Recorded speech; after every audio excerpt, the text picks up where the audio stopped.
Perfecto. Ahora sí. Bien, el día de ayer ya hemos empezado a entender cómo trabaja el sistema de archivos dentro de el sistema de Linux y cómo ir generando las particiones que vamos administrando dentro de nuestro sistema de Linux. Algo importante que siempre tenemos que tener en cuenta es esta nomenclatura de particionamiento. ¿Me entienden? Por lo general, Linux puede trabajar simplemente con el swap, que es el área de intercambio virtual de memoria, y la raíz. El boot, cuando no se lo crea, sigue perteneciendo a la raíz. Las recomendaciones te dice que por cualquier caso que el sistema de arranque se corrompa, es mejor tenerlo fuera de la partición raíz. ¿Me van entendiendo? Ahora, toda esta estructura, ¿no? Toda estructura de directorios se denomina el FHS. Ahora, ¿qué es el FHS? Es el File System Heritage Standard. O sea, el sistema de archivos estándar que manejan todos los sistemas GNU Linux y sistemas Unix en general. Este sistema de estandarización se lo generó a partir del 14 de febrero de 1994 para poder crear un sistema de estandarización de directorios y sistemas de archivos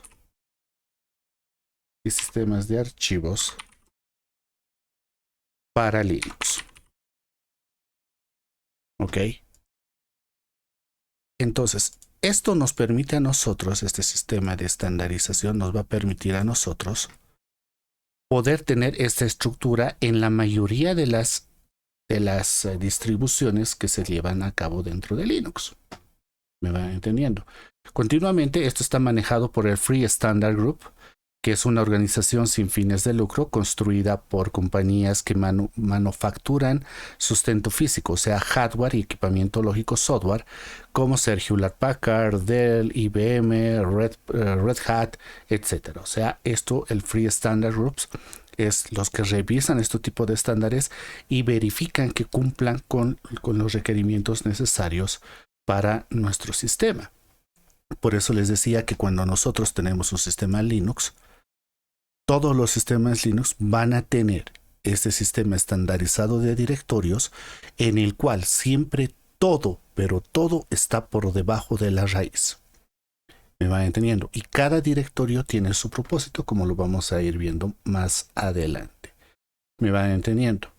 Ahora, volviendo a la parte de particionamiento, ¿qué particiones se recomendarían tener aparte de la raíz? ¿Ok? Aparte de la raíz. Como les explicaba el día de ayer, yo puedo crear particiones físicas y puntos de montaje dentro de mi sistema y asignarle un espacio. Pero a la hora de crear esta partición física, lógicamente, ¿dónde lo vamos a ver? Por debajo de la raíz. Siempre lo vamos a ver por debajo de la raíz. Ahora, ¿no? ¿Puedo yo modificar esto, por ejemplo? Voy a borrar y voy a crear de nuevo.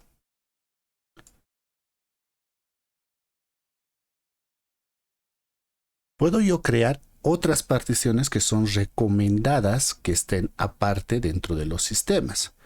Una de esas particiones que es recomendada que esté fuera del sistema, que sería en este caso el SDA4. El SDA4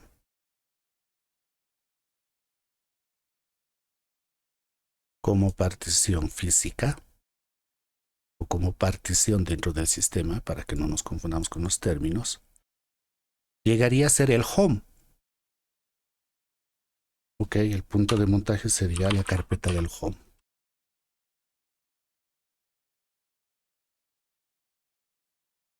¿Por qué se recomendaría tener al home como una partición aparte? Dentro de la estructura jerárquica de directorios, el home es el directorio principal de los usuarios. Cuando yo creo un usuario, hemos dicho que dentro de las características de Linux, que Linux es un sistema multiusuario, ¿verdad? O sea que varios usuarios pueden estar utilizando el sistema al mismo tiempo. ¿Ok? Entonces, cuando nosotros tenemos un sistema de Linux, voy a borrar esto. Cuando tenemos un sistema de Linux,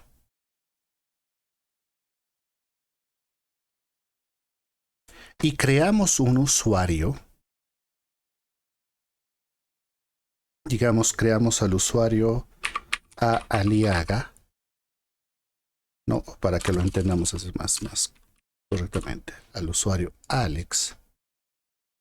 Este usuario Alex se crea dentro del sistema, pero su directorio de trabajo está dentro del home. Si yo creo al usuario María, lo propio, se crea su propio directorio de trabajo del usuario dentro del home. O sea que el directorio home es donde se almacenan todas las carpetas de los usuarios y es donde los usuarios pueden trabajar. Solamente en esa carpeta van a poder trabajar los usuarios. ¿Me entienden? Entonces, en este caso, las carpetas que van a tener documentos,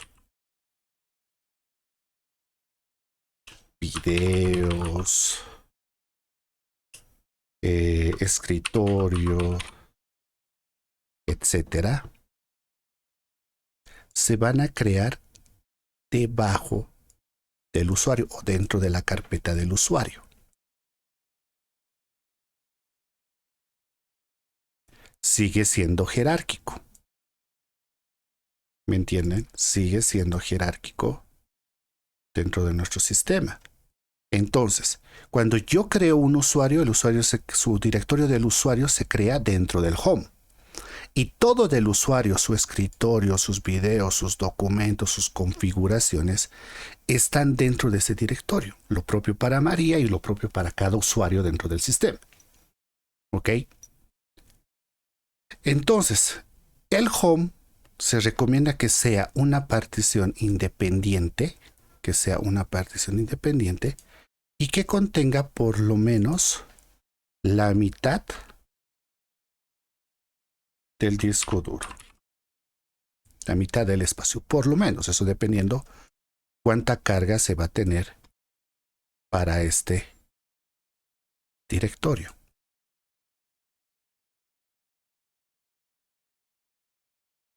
¿Ok? Entonces se recomendaría que el home está. ¿Por qué? Porque si así pase algo con la raíz, donde está todo el sistema, si pasa algo con la raíz, pues tu home se sigue manteniendo y todos los archivos de los usuarios no se van a perder. Entonces, cuando yo tenga que reinstalar el sistema, simplemente reinstalo la raíz. El home, al ser una partición independiente, pues no la borro, sino directamente la agrego a mi sistema de directorios. Ya lo vamos a ir aprendiendo a hacer en este caso. Entonces, se recomienda que tanto en sistemas de escritorio como en sistemas de producción, el home tenga que ser un directorio una partición aparte y por lo menos tenga la mitad del disco duro. ¿Me entiende? Luego tenemos otra recomendación que sería el var. ¿Ok? El directorio var. Que esto tendría que estar en el SDA5, ¿no? La quinta partición. Entonces, componente físico, ya lo sabemos. SDA5, que sería mi quinta partición. Y el var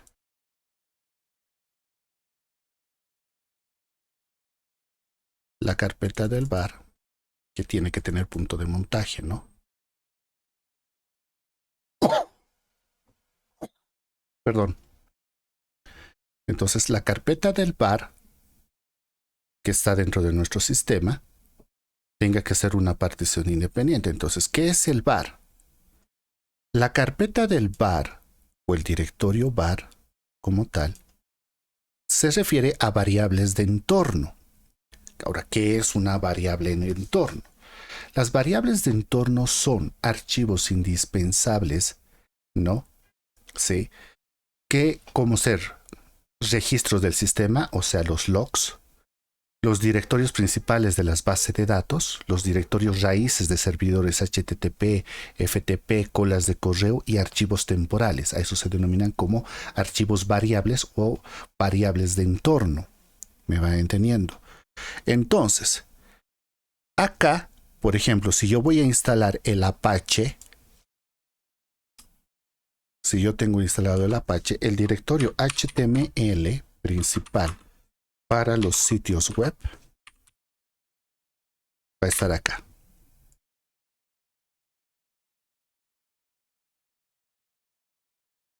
Si yo voy a instalar, por ejemplo, MySQL, la base de datos,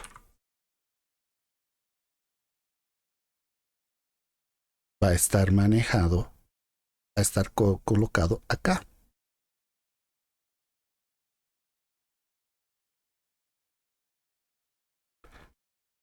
¿No? Dentro de ese directorio. Los logs, lo propio. O los registros del sistema, ¿no? Los logs. Los logs son registros del sistema. Y de los programas también van a estar alojados acá. A esto se denominan como variables de entorno.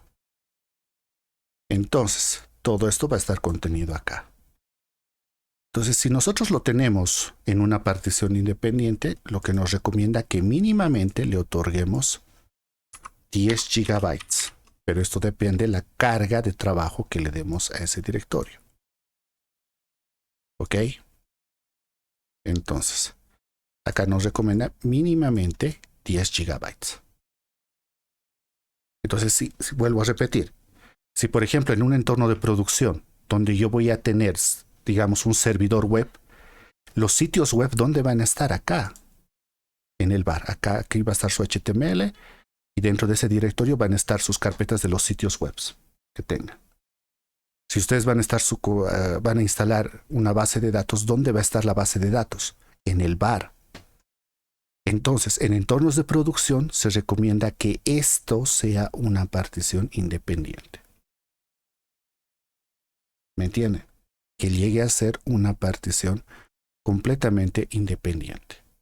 Para que si ocurre algo con el sistema no se borre la base de datos, no se borre los directorios raíces de los sitios web, ni nada por el estilo, como ocurriría también con el home.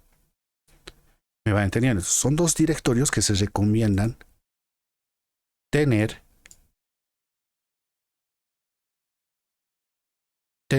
aparte, ¿no? Tener como particiones independientes. Y así sucesivamente yo puedo ir creando particiones dentro del sistema porque Linux solamente necesita una partición que sea primaria, las demás llegan a ser lógicas, entonces puedo tener cuantas particiones yo necesite. ¿No? ¿Qué directorios no tendrían que ser particiones separadas o que estén fuera de la raíz del sistema? Las particiones que yo no puedo tener aparte son el etc, el bin, el dep, el lib, el lib64, el media, el mnt, el proc, el root, el run, el sbin y el sys. Estos directorios nunca deben estar fuera de la raíz.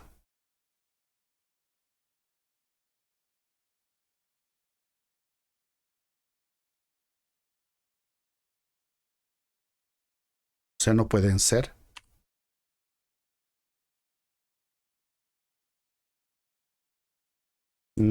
ser particiones. ¿Ok? Los demás pueden llegar a ser particiones dentro del sistema. ¿Ok? Entonces, esto lo tenemos que tener muy en claro a la hora de planificar una instalación, principalmente los sistemas de particionamiento. ¿Qué particiones voy a tener? Entonces, a ver, hemos dicho que una de las principales funciones de un administrador de sistemas, un sysadmin, es la planificación. Entonces, pónganse que en el trabajo le dicen, no, necesitamos tener un servidor de base de datos para nuestro proyecto. Entonces, este servidor de base de datos tiene que estar manejado mediante MySQL. Ok. Entonces, automáticamente, para mí, ¿qué tiene que ser mi planificación? Muy bien, vamos a montar un servidor. ¿Cuántos discos les vamos a poner? Le vamos a poner 5 discos y vamos a hacer un sistema de write. Pero, ¿no? ¿Dónde va a estar el write? ¿Para dónde sería recomendado el write? Para el directorio var. ¿Verdad? Para que tenga preservación de sus datos ese sistema. Entonces, de esa manera yo ya estoy planificando. Entonces, la partición var tiene que ser una partición independiente. ¿No? No lo puedo dejar dentro de la raíz porque después, ¿qué pasa? Es que mi base de datos crece tanto que me falta espacio. Entonces, ¿cómo hago para agregarle más espacio? ¿Voy a tener que agregarle más espacio a toda la raíz? Eso ya llegaría a ser poco eficiente dentro de los sistemas. ¿Me entiende? Entonces tenemos que tener en cuenta siempre los sistemas de particionamiento, ¿no? Vamos a tener un servidor de archivos, donde este servidor de archivos va a trabajar para cada usuario dentro de los sistemas. Entonces el home tendría que estar en una partición independiente. Mi planificación sería, tengo que tener al home con partición independiente. ¿Me entienden? Entonces, tenemos que tener bien en claro este tipo de sistema, que es muy diferente al que manejamos dentro de Windows. Pero esto nos asegura mayor estabilidad y mayor seguridad sobre la información que tengamos. ¿Se entiende? ¿Alguna pregunta hasta esta parte? Esto tiene que estar muy claro para ustedes. ¿Ok? Porque a partir de ahora ya vamos a empezar a trabajar, a crear particionamientos, etcétera, ya ir entendiendo cada una de las carpetas que tenemos o cada uno de los sistemas de directorios dentro del sistema de Linux. Vamos, preguntas. ¿Se entiende esta parte? Buenas noches, dime Luis.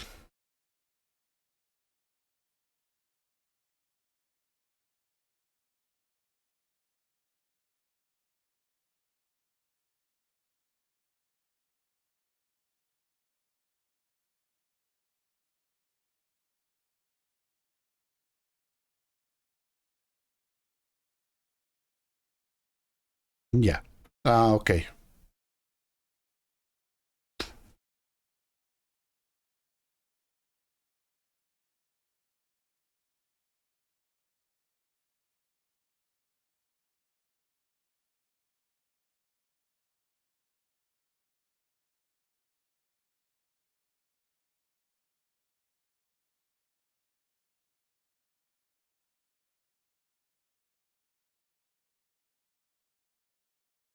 Ok.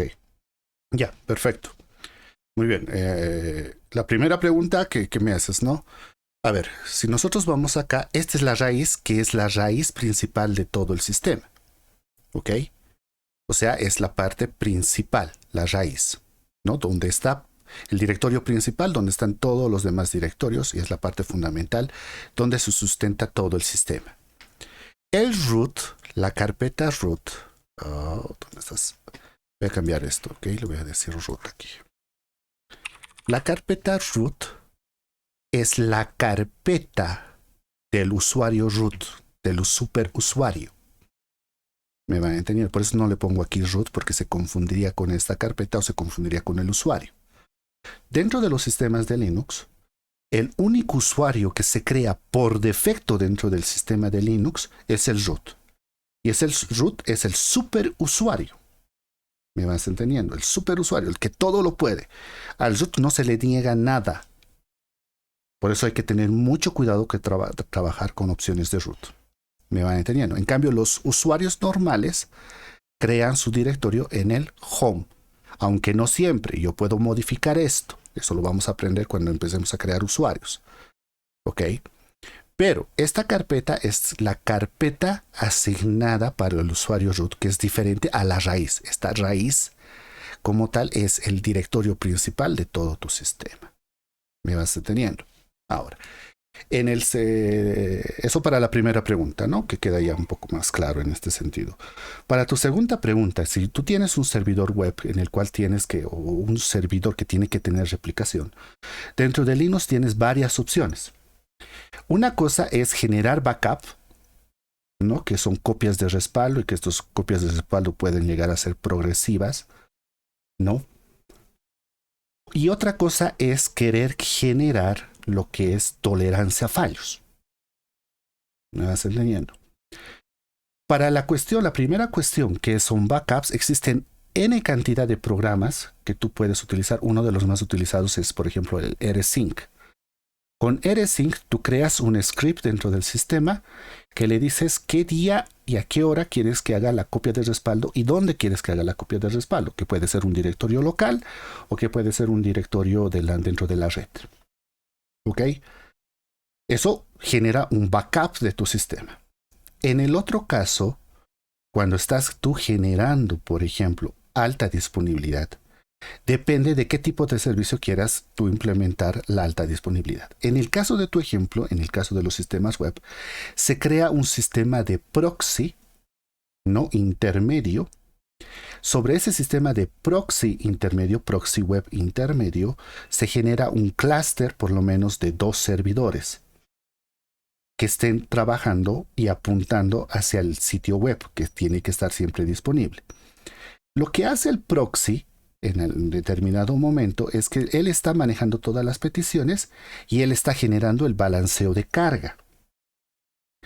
Muchas veces esto lo denominan como proxy inverso. ¿Me vas entendiendo? Y en realidad sí es un proxy inverso, porque hay diferentes tipos de proxy. Es un proxy inverso para web. ¿Ok? Entonces, las peticiones que llegan al sistema de proxy, porque cuando tú tienes un servidor web, ese servidor web lo que está haciendo es recolectar peticiones, ¿no ve? Y las está sirviendo al sistema. Entonces, este sistema de proxy inverso lo que hace es captura la información, las peticiones, y va viendo dónde hay menor carga, y siempre lo manda al de menor carga. ¿No? Si en algún momento uno de esos servidores cae, como el servidor proxy inverso está de intermedio, no se corta la disponibilidad, porque el otro sigue haciendo la réplica del mismo sitio. Entonces, eso se genera a partir de crear un clúster de servidores que estén apuntando hacia sí mismos o hacia los servicios y un proxy intermedio. Entonces, a partir de eso, de ese proxy intermedio inverso que se llega a tener, pues se genera esta alta tolerancia a fallos, pero esto es en el caso de que sea para sitios web, por ejemplo. Porque eso va a depender de qué tipo de servicio quieres tener en alta disponibilidad.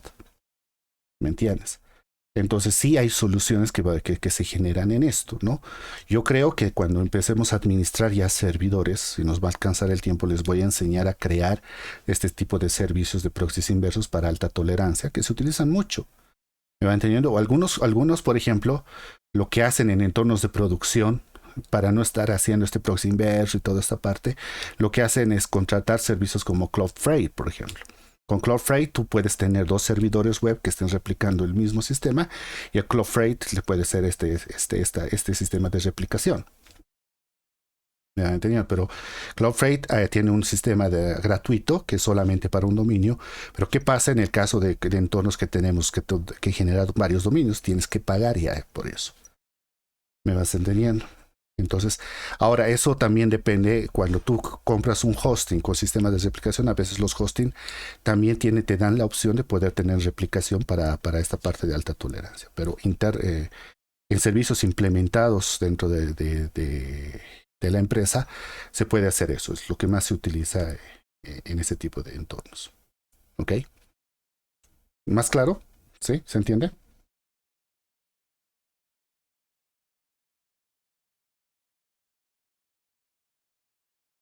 Ok, la segunda pregunta lo vamos a ir analizando, como te digo, más adelante en el segundo, tercer módulo, donde ya ustedes ya van a ser capos en el manejo de Linux y ya nos vamos a dedicar netamente a servicios y ya vamos a entender cómo generar eso, ¿no? Ok, entonces cada uno de estos directorios tiene su función. Aquí ya estamos viendo que el home es la carpeta principal para los directorios de los usuarios. ¿Me van entendiendo? El var para las variables de entorno, los directorios raíces. El dep, hemos dicho que están todos los dispositivos. Todos los ejecutables están en el bin. Todos los archivos de configuración están en el etc. Entonces vamos a ir aprendiendo poco a poco esta estructura. ¿Ok? Entonces, volvamos a esto. Como vemos, acá nosotros ya tenemos la estructura de cómo tendría que ser el sistema de particionamiento, ¿no? Ahora, existen dos modos de administrar las particiones. Un sistema de particionamiento que ha nacido con el sistema de Linux que se denomina particionamiento estándar, donde yo creo las particiones físicas y las enlazo a un punto de montaje.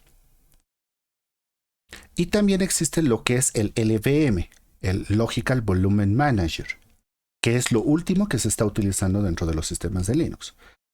En el particionamiento estándar, generalmente, cuando yo asigno espacio de disco al particionamiento, es complicado redimensionarlo porque solamente voy a poder redimensionar espacio continuo. O sea, si ustedes me dicen en esta estructura, ¿qué pasa si me quedo sin espacio en la raíz? ¿Cómo yo logro darle mayor espacio a esto? Me dicen, ¿no ve? En el particionamiento estándar solamente le podría yo lograr colocar mayor espacio reduciendo o eliminando uno de estos. Porque tiene que ser espacio continuo. Continuo significa que esté lado a lado.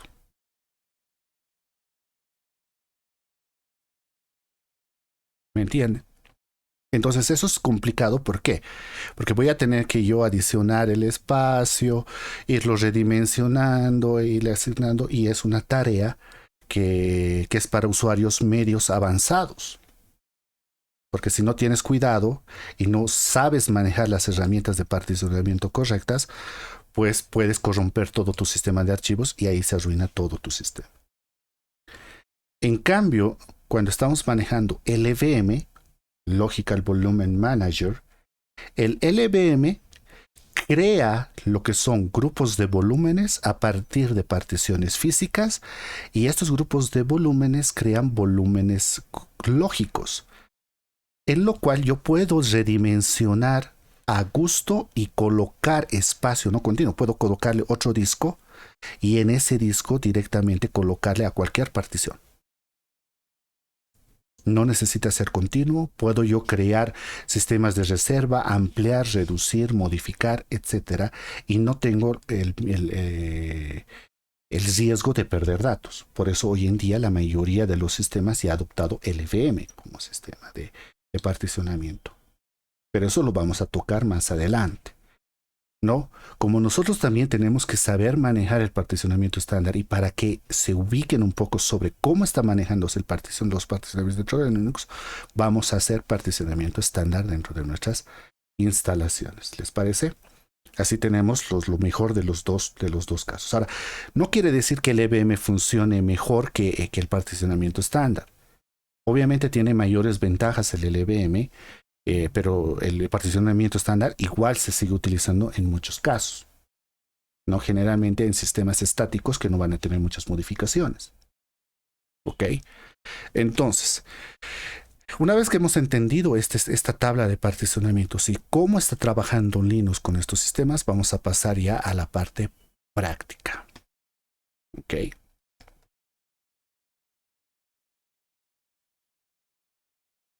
Muy bien, vamos a trabajar sobre VMware Workstation, que es el sistema de hipervisor para virtualización parcial de la empresa de VMware. ¿Me entienden? Entonces, ¿por qué VMware y por qué no VirtualBox? Que aquí yo lo tengo instalado, aquí les voy a mostrar. Esto es VirtualBox y esto es VMware. ¿Pueden trabajar juntos? Sí, a partir de la versión 6 de VirtualBox y a partir de la versión 16 de VMware Workstation pueden tenerlo instalado los dos. ¿Me van entendiendo? ¿Cuál es la herramienta más profesional? VMware. VMware tiene muchas más opciones y manejo de opciones y configuraciones para los sistemas de virtualización. Primera característica. ¿No? VMware aporta lo que es soporte para entornos gráficos 3D y OpenGL y DirectX, cosa que no lo tiene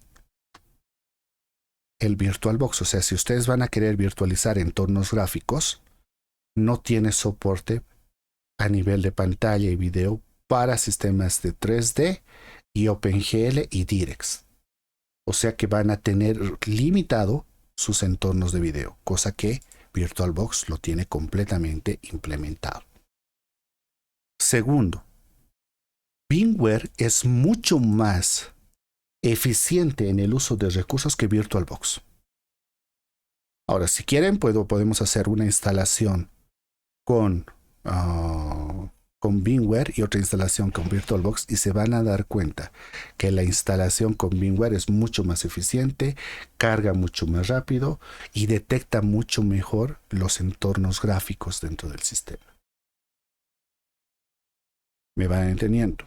A nivel de estabilización. VirtualBox trabaja muy bien con sistemas Linux. O sea, si yo en este momento estuviera con Linux, no lo duraría 2 veces, utilizaría VirtualBox porque es mucho más eficiente con Linux, instalado en Linux. Además que en VirtualBox tengo que estarle instalando componentes, add-ons dentro del sistema para que tenga todas las funcionalidades y a veces suele fallar eso. No tiene todavía soporte completo para USB 3.0. O sea, es complicado instalar con los add-ons el USB 3.0. Entonces, VirtualBox no es una herramienta profesional de virtualización. Es open source, manejado por Oracle, pero que tiene pocas limitantes. La única característica buena que puede llegar a ser que es completamente gratuito. En cambio, VMware Workstation es mucho más estable, tiene más opciones de configuración, mucho más intuitivo dentro de los sistemas y tiene mayor soporte para sistemas operativos. ¿Me va entendiendo? Entonces, en este sentido, por eso yo utilizo VMware Workstation. Ahora, ustedes dirán, sí, pero vamos a tener que tener la licencia. No, nosotros les otorgamos la licencia educativa que les da la posibilidad de tener VMware Workstation completamente instalado en sus sistemas. Vuelvo a repetir, en entornos de producción, cuando tenemos que hacer para virtualización, nosotros preferimos utilizar siempre Workstation porque nos da todas esas ventajas. Además que VMware Workstation se puede conectar a servidores de virtualización como ser vSphere, o puedes tú tener 2 máquinas. Por ejemplo, puedo yo tener una máquina con mucho poder y otra máquina con menos poder. Entonces yo puedo compartir entre los dos con VMware Workstation máquinas virtuales como si fueran en un entorno, un solo entorno. Por eso dice connect con tu remote server, por ejemplo. ¿Me va entendiendo? Entonces yo puedo crear entornos mucho más estructurados y poder generar eso. Además que tiene conectividad con los servicios de la nube de VMware, que son muy utilizados también. ¿Ok? Entonces nos da muchas ventajas, es mucho más profesional. ¿Me van entendiendo en este sentido? Por eso vamos a utilizar VMware. La instalación de VMware, como les dije, es next, finalizar. O sea, no necesitan mucha ciencia eso. No necesitan hacer configuraciones altas dentro del sistema. Una vez instalado, tenemos esta pantalla. ¿Ok? Esta pantalla. Donde tengo tres accesos directos, que es para crear una máquina virtual, para abrir una máquina virtual y para conectar con un servidor de virtualización como ser vSphere o con otro VMware Workstation que esté dentro de la red y con el cual pueda compartir máquinas virtuales. ¿Me entienden? Entonces, en este sentido, tengo estos tres accesos directos. Tenemos la pestaña del Home, puedo yo tener varias pestañas abiertas acá. Y luego tenemos la barra de menús. En el apartado File tenemos crear nueva máquina virtual, abrir una nueva ventana, o sea, para tener dos diferentes ventanas abiertas del VMware, abrir una máquina virtual, escanear el sistema en busca de máquinas virtuales, ¿no? Cerrar las pestañas que yo tenga, conectar con un servidor, vuelvo a repetir, ya sea vSphere o ya sea otro VMware Workstation, poder virtualizar la máquina real, o sea que con VMware Workstation la máquina real que tienen lo pueden virtualizar y de esa manera poder tener una réplica de su máquina real virtualizada, ¿no? Exportar a BOBF, esto es cuando tenemos una máquina virtual y lo queremos exportar a un sistema portable de virtualización. ¿Me va entendiendo? O plantilla, ¿ok? Ver el mapa virtual de discos que tengo creado. Entonces esas son las opciones dentro de File. Dentro de Edit tenemos el típico cortar, copiar y pegar máquinas virtuales. Y el apartado fundamental, el Virtual Network Editor. Cuando nosotros instalamos un sistema de virtualización, en un momento, cualquier sistema de virtualización crea interfaces virtuales. Yo en este caso solamente tengo una tarjeta de red. Ok, tengo una sola tarjeta de red en este equipo, ¿no? Y mi conector Bluetooth. Pero como he instalado VMware, VMware automáticamente me crea dos tarjetas virtuales. VirtualBox solamente crea una. ¿Ok? Vean que tiene un nombre particular, VMnet 1, VMnet 8. Esos son los nombres de los switches virtuales que se crean dentro del sistema. ¿Ok? Bueno, generalmente esto no se configura desde este apartado, sino se configura desde el propio sistema. ¿Dónde? Acá. Una cosa que les tengo que decir. Siempre ejecuten el VMware Workstation como administrador. ¿Ok? Se van a clic derecho sobre el icono de VMware Workstation y le dicen que ejecute como administrador. ¿Ok? Entonces siempre ejecútenlo como administrador. Si no, van a tener problemas de acceso al sistema. ¿Ok? Muy bien. Entonces, si nosotros vamos aquí al Virtual Network Editor, se me aparece esta ventana. Como pueden ver, tiene tres tarjetas de red aquí implementadas dentro del sistema. La VMnet 0, la VMnet 1 y la VMnet 8. Imaginen a cada VMnet como si fuera un switch. Como si fuera un switch virtual. ¿Ok? Entonces para nosotros es un switch virtual. Entonces, cuando tenemos al VMnet 0, el VMnet 0 siempre su tipo es de modo Bridget. Y tiene que estar enlazado a su tarjeta principal de red, a la cual tiene conexión a la red o a Internet. ¿Me van entendiendo? ¿Por qué se denomina Bridget? Porque crea un sistema de puenteo entre la máquina virtual y la máquina real. ¿Me entienden? Entre la máquina virtual y la máquina real. O sea, que si yo lo coloco una máquina virtual en modo Bridget en el VMnet 0, mi máquina virtual pertenece a la misma red de la máquina real. ¿Ok? Entonces, si digamos en mi entorno de producción tengo 10 computadores y coloco una máquina virtual en modo Bridget, tengo 11 computadores en la red. Porque ese sistema se conecta directamente a este sistema. Pero, para que esto funcione, para que ustedes tengan comunicación de su máquina real a su máquina virtual directamente, tiene que estar conectado a la red. O sea que su tarjeta de red tiene que estar linkeando. ¿Me entienden? Si no está linkeando, pues van a tener problemas. No van a poderlo hacer. Hay formas de poder activar eso a través de una interfaz de loopback, pero Windows no tiene interfaz de loopback preestablecida y tienen que instalar una interfaz de loopback. Ok, ese es otro tema, pero como les digo, sí o sí tiene que haber conexión de red acá. Cuando coloco VMnet 0, aquí me aparece cómo está configurado. Me dice modo Bridget. Y si tienen más de una tarjeta de red, siempre ingresen acá y díganle cuál tarjeta de red es la que van a utilizar. ¿Me entienden? Por ejemplo, si ustedes van a hacer sus laboratorios en un portátil, el portátil tendrá dos tarjetas de red, una Ethernet y una Wi-Fi. Entonces, ¿cuál de esas dos tarjetas tiene conexión a la red? Puede ser la Wi-Fi o puede ser la Ethernet, pero es quién tiene conexión al entorno. Entonces, nunca lo dejen en automático.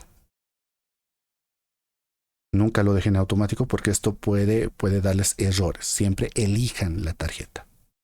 Como en mi caso, yo he elegido esta. ¿Ok? Nada más, las demás opciones están desconectadas. Luego tenemos el VMnet 1, que está en modo de hosts only. Como ven, hosts only.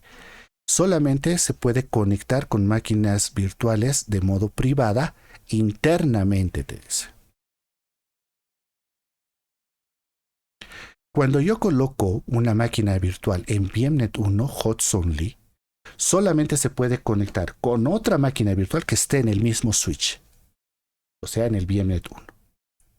No va a tener conexión con la red real, no va a tener conexión a Internet, si tienen Internet en su red, y solamente puede ser visto por otra máquina virtual que esté en el mismo entorno. O sea, no van a poder interactuar a nivel de protocolos, conexiones, etcétera, con esa máquina virtual. Solamente es hosts only para máquinas virtuales. ¿Ok? Y automáticamente, generalmente, VMnet 1 y VMnet 8 está activado un servidor de DHCP, que pueden configurarlo acá. ¿Ok? Entonces, ¿yo por qué lo desconecto? Porque cuando yo hago laboratorios y quiero crear un servidor de DHCP, este servidor de DHCP de la máquina virtual puede causarme conflicto. Porque por protocolo, dentro de una sola red, solamente puede haber un servidor de DHCP, no pueden haber varios. Entonces, yo lo desconecto. Entonces, desconéctenlo. ¿Ok? Y en VMnet 8 es para el modo de NATeo.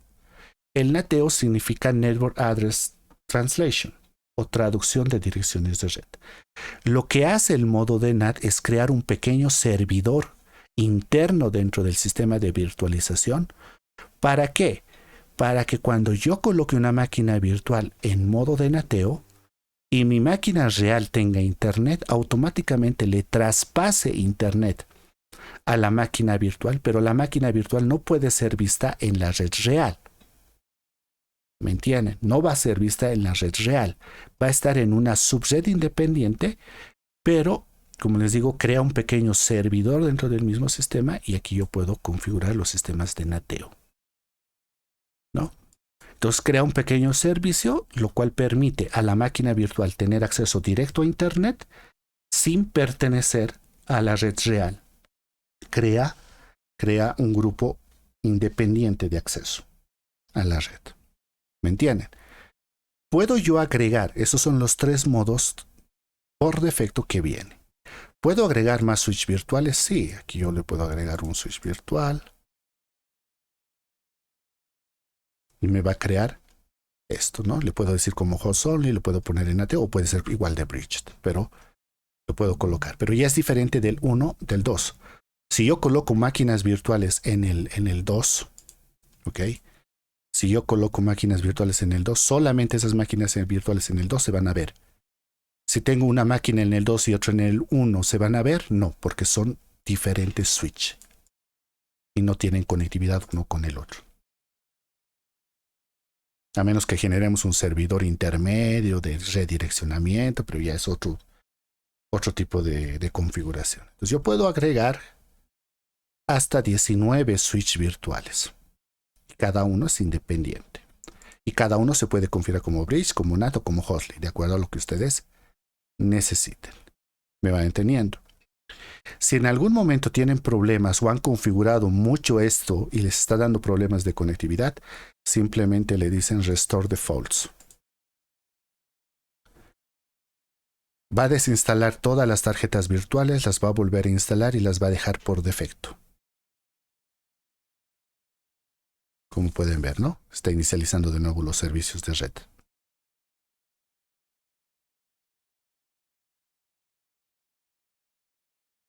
Y listo, lo ha dejado todo por defecto, ¿ve? Así estaría por defecto. Entonces, ¿qué hago? VMnet 0 tiene que estar apuntando a mi tarjeta. Aplicamos. VMnet 1 tiene que estar desactivado el DHCP. Aplicamos. Siempre aplicar y OK. Si solamente le dan OK, se va a aplicar en la próxima vez que reinicien el programa. Por eso hay el botón de aplicar. Si no, simplemente habría OK, ¿no ve? Siempre es que haya el botón aplicar, primero aplico, después le doy OK. Entonces, esa es la parte fundamental que nosotros necesitamos saber. Luego, preferences son preferencias que se generan dentro del hipervisor. Generalmente se deja todo por defecto. Lo que yo hago, y les recomiendo que hagan, por defecto, les va a crear las máquinas virtuales en la unidad C en documentos.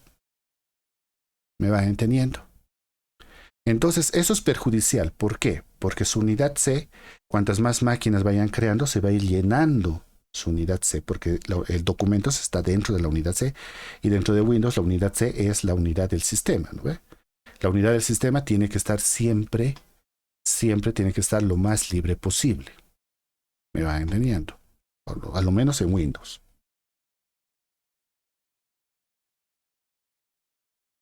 Ahora, lo que yo recomiendo que hagan es lo siguiente, lo que yo hago. Yo tengo varios discos acá. Ok, algunos que están con diferentes configuraciones. Lo que yo hice es crearme una unidad solamente para mis máquinas virtuales y en esa unidad crearme una carpeta para mis máquinas virtuales. Aquí dice VMware VM. Y acá tengo, y aquí lo he configurado para que se creen automáticamente las carpetas de todas las máquinas virtuales que yo voy a utilizar. ¿Me van entendiendo? Entonces no está dentro del sistema, está en una unidad diferente donde voy a poder trabajar dentro de mi sistema. Entonces lo único que hago acá es apuntar a eso. Lo demás lo dejo tal y como está, porque sería mucho personalizar y se personaliza en algunos casos nada más, ¿no? Entonces yo le digo que automáticamente cuando cree una máquina virtual lo meta dentro de esta carpeta. Listo. No, lo demás lo dejan tal y como está, no hay que modificar muchas cosas de esto.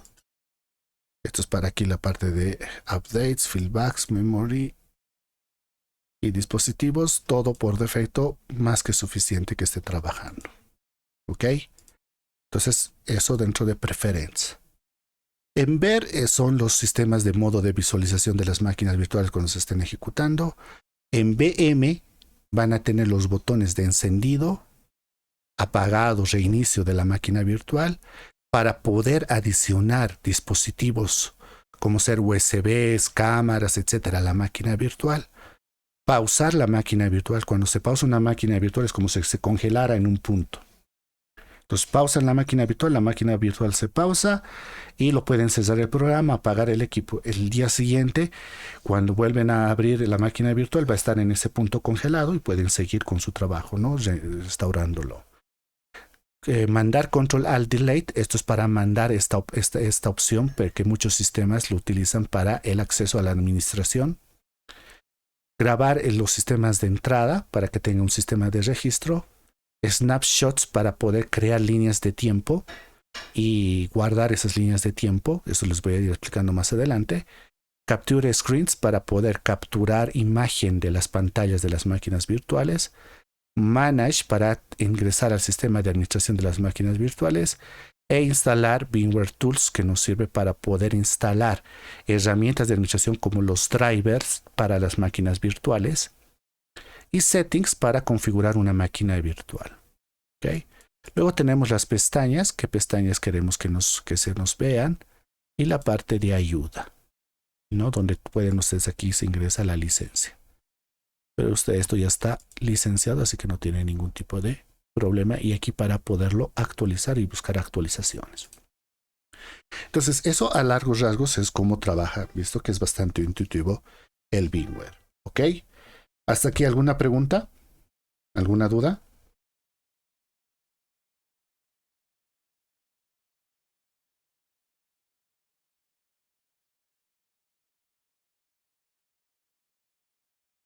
Ninguna, ¿no? Todo claro.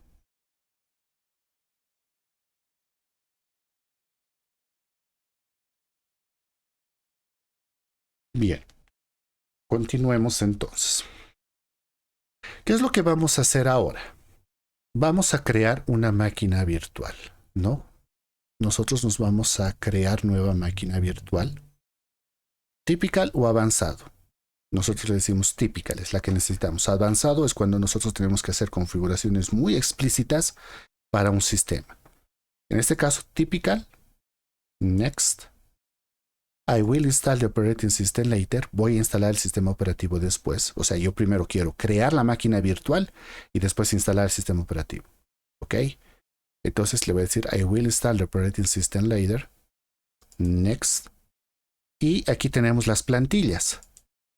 Por ejemplo, con Windows tenemos todas las plantillas desde Windows 10 hasta Windows Server 2019, ¿no? Incluyendo los sistemas de Hyper-V, y podemos instalar desde el 3.1, o sea, es compatible con todas las versiones de Windows. En el caso de Linux tenemos varias distribuciones como plantillas puestas dentro de nuestro sistema. ¿Ok? Puestas de nuestro sistema. Si ustedes no ven aquí la plantilla de su distribución, simplemente pongan Other Linux, la última versión de kernel o la versión de kernel de del sistema que quieran colocar. ¿Ok? Lo mismo pasa con sistemas de SXI, que pueden ustedes virtualizar sistemas de virtualización, hipervisores, como ser el vSphere, y otros sistemas operativos como ser el Ecom Station 2, el Ecom Station 1, los sistemas de FreeBSD, los sistemas de NetWare y otros sistemas, ¿no? Solaris, DOS, etc. Entonces, como ven, es compatible con muchos sistemas operativos. Perdón. Entonces, si nosotros vamos a Linux, ¿ok? ¿Cuál va a ser la primera instalación? Vamos a hacer la instalación, la primera instalación de CentOS 7. ¿Ok? Como les dije, CentOS 7 tiene soporte hasta finales del 2022 y hoy en día en toda la producción se siguen utilizando. Pero, ¿por qué quiero hacer primero CentOS 7? Porque vamos a hacer la instalación también de Rocky y van a ver que no hay diferencia. ¿Ok? Que es Rocky y está basado en CentOS 8, ¿no? Ayer ya hemos hablado un poco sobre esto. No van a haber muchas diferencias, entonces quiero que vayan viendo esta primera diferencia, que son distribuciones basadas en Red Hat. ¿Ok? Entonces le decimos Linux CentOS 7 de 64 bits y le decimos Next. ¿Ok? En este caso le voy a cambiar yo el nombre, le voy a decir CentOS 7, pero le voy a decir que va a ser línea de comandos, CLI. Vean cómo automáticamente, porque yo lo he configurado, en la carpeta principal va a crear una carpeta con la máquina virtual. ¿Ok? Entonces, acá me dice Next, acá me dice cuánto de capacidad de disco duro quiero darle. Como simplemente va a ser para instalación y para pruebas, yo le voy a dar en este caso 50 gigas. ¿Ok? Y aquí me dice si quiero que el disco duro virtual esté en un solo archivo o se divida en múltiples archivos. Como vamos a ver acá, les voy a mostrar las máquinas virtuales. Como podemos ver acá, tengo para cada máquina virtual está en una carpeta diferente. ¿Me va a entender? Si yo entro acá, vean, estos son los discos duros y me va creando discos duros de un máximo de un tamaño máximo de 2 gigas. ¿Ok? Entonces, si yo quiero llevarme esta máquina virtual, simplemente es clic derecho, copiar y pegar. Y listo. Y en otra máquina donde tenga la misma versión de VMware, voy a poderlo ejecutar. ¿Me entienden? Entonces no es que cree una máquina virtual y esa máquina virtual solamente se va a poder ejecutar en este equipo, no. Pero lo que les digo, crea varios archivos o quieren que cree en un solo archivo, te dice. Lo voy a crear yo en un solo archivo. ¿Me van entendiendo? Entonces lo crea en un solo archivo y next. ¿Cuáles son las ventajas y desventajas de esto? Cuando crea un solo archivo, pues a medida que vaya creciendo ese archivo puede pesar hasta 50 gigas. Entonces tendría que yo tener un disco duro portátil o un disco que tenga esa capacidad, ¿no ve? En cambio, si yo lo pongo en múltiples archivos, cada uno máximo va a tener de 2 gigas, yo puedo llevarlo hasta en USBs, ¿no? En un USB de 8 gigas cierta parte, en otro USB de 8 gigas otra parte y así sucesivamente. Pero hoy en día creo que eso ya no es problema, ¿no? Entonces yo le voy a decir un solo archivo. Y acá me da un resumen. Como hemos utilizado una plantilla, todo lo crea por defecto. Si yo quiero personalizar eso, le digo Customize Hardware. Perfecto. En un momento quiero que se desaparezca esto. Entonces, acá en esta plantilla, cuando le digo Customize Hardware, le puedo yo asignar memoria. Me dice que lo mínimo de memoria para este sistema operativo es de 512. Aquí me dice. Lo mínimo recomendado para este sistema operativo es de 512. Lo recomendado es 1 giga. Y máximo yo le puedo asignar hasta los 27 gigas de RAM. ¿Ok? Entonces yo le voy a dejar con 1 giga. Nada más. Acá me dice cuántos procesadores voy a generar. Número de procesadores. Y aquí yo tengo la posibilidad de agregar hasta 32 procesadores. Y cuántos núcleos por procesador. Entonces yo le voy a decir un núcleo con un procesador. Esto es como si estuviéramos instalando en una Pentium 4, por ejemplo. ¿Me entienden? Luego tenemos CD-DVD. CD-DVD. En este CD-DVD me dice, ¿quieres utilizar el disco físico? Si yo tuviera un lector de CD-ROMs, aquí me aparecería el lector de CD-ROM y yo podría ejecutar desde ahí directamente el instalador. ¿Ok? Sabemos que los sistemas de CD-ROM ya han pasado de moda, o sea, ya no es indispensable como lo eran antes. Nosotros vamos a trabajar con imágenes ISO. Saben que es un ISO, ¿no? Todos saben que es un ISO o alguien que no sepa que es un ISO. Todos tienen el concepto claro que es un ISO. No tengan miedo de decir, no, yo no sé, para que yo les explique.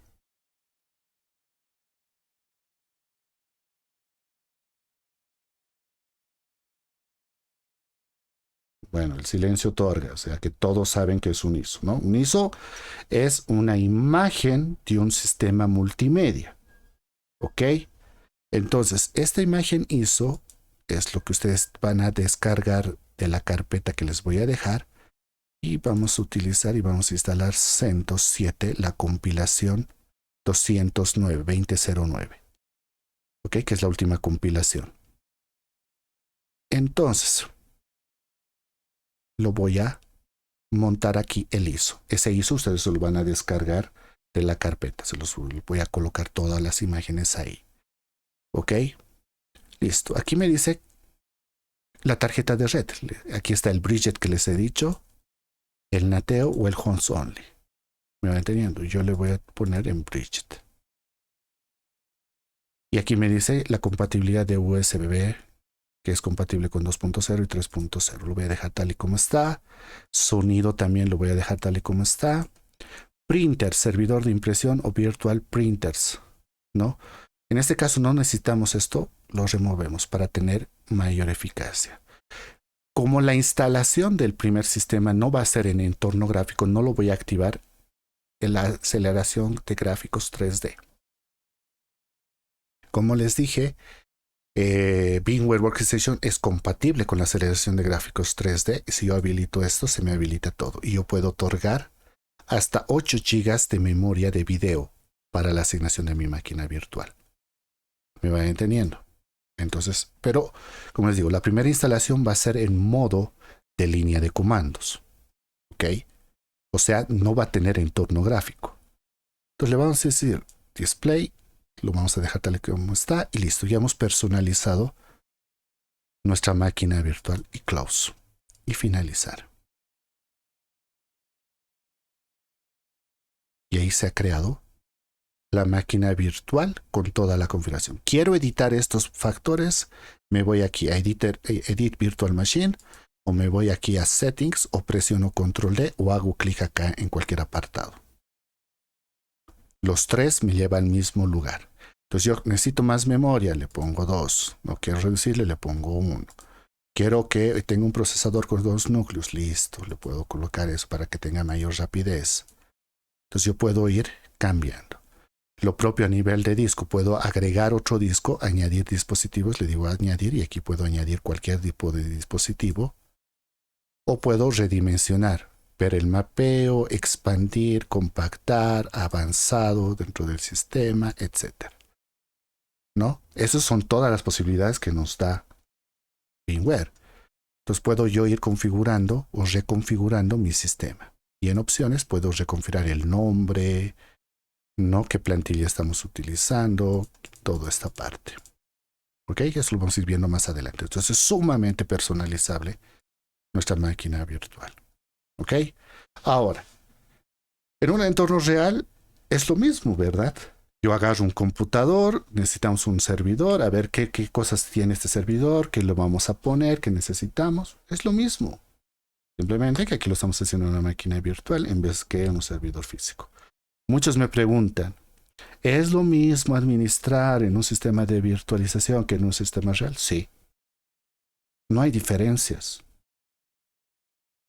En un sector físico es un sistema dedicado que tú agarras tu USB o tu CD de instalación, lo conectas e instalas y listo. ¿No? Entonces, no hay diferencias. La administración igual va a ser idéntica, no van a tener ningún tipo de diferencia y el rendimiento es el mismo. Entonces, hoy en día, esas brechas que antes se tenía de decir, no, la virtualización todavía no es eficiente, que la virtualización todavía no está lista, no, eso ya ha cambiado. La virtualización ha dejado de ser el futuro hace mucho tiempo y hoy en día es el presente. ¿Me entienden? Entonces, no hay diferencias entre administrar un sistema operativo en la nube que administrar un sistema operativo real en un equipo físico. No va a haber ningún tipo de diferencia. ¿Ok? Bien. Entonces, una vez que tengamos esto preparado, pues lo que hacemos es ingresar. Aquí pueden poner hasta descripción de su máquina virtual, ¿no? Máquina virtual CentOS 7 en modo CLI.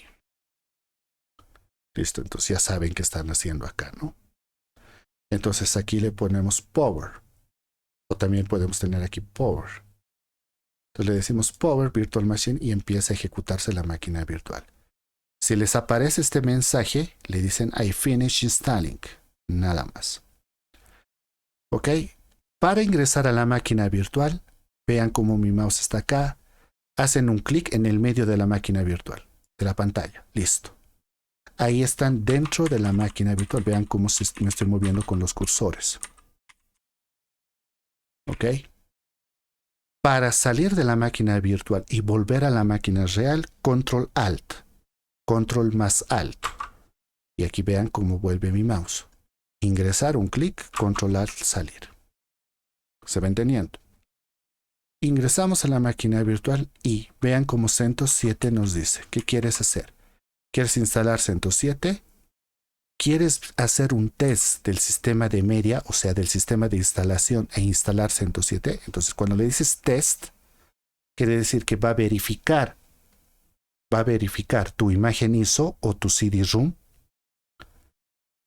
para verificar que no haya sido modificado y que tenga todos los paquetes puestos. ¿Ok? ¿Esto por qué? ¿Por qué se tiene esta opción? Porque tengan en cuenta que la mayoría de las veces nosotros descargamos de Internet estas distribuciones. ¿Y qué pasa si en algún momento, por X o Z razón, he descargado de un sitio que no es el oficial? Puede que esa imagen ISO esté modificada. Entonces, este test verifica que la imagen no haya sido modificada del original, y si ha sido modificada te va a mostrar qué modificación tiene. Eso para prevenir lo que es sistemas corrompidos. Porque yo puedo descargar la imagen, tengo conocimientos de Linux, pues lo modifico y le creo una vulnerabilidad. Pero a la hora de hacer eso se rompe lo que es esa llave de verificación y eso ya indica que no es un sistema confiable. Por eso siempre descarguen las imágenes ISO desde los repositorios oficiales y si no están seguros siempre hagan un test. Y troubleshooting es para entrar al sistema de rescate y de administración para poder resolver fallos dentro del sistema. Eso lo vamos a aprender después a manejar el sistema de rescate. Luego, ahora, ¿qué hacemos con los cursores? Porque no tengo mouse en este momento en la máquina virtual, pues me voy a instalar CentOS 7 y presiono Enter. Vean, estos son los modos de ventana. Se van a este icono y le dicen Full y listo. Eso para tener mayor comodidad, ¿no?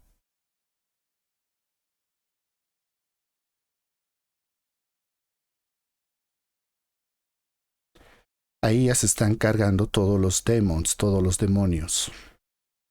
¿Qué son los demonios? Son los servicios del sistema.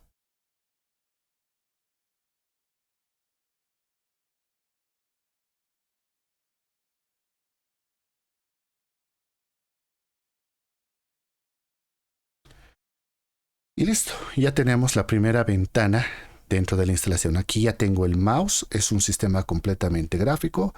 La mayoría de las distribuciones se instalan ya en entorno gráfico, ya no hay instalaciones directamente de compilación, a menos que sea Slackware o Gentoo, pero después todas las demás tienen entorno gráfico de instalación, entonces ya no hay que estar compilando ni estar sufriendo con sistemas de instalación básicas o sin entorno gráfico.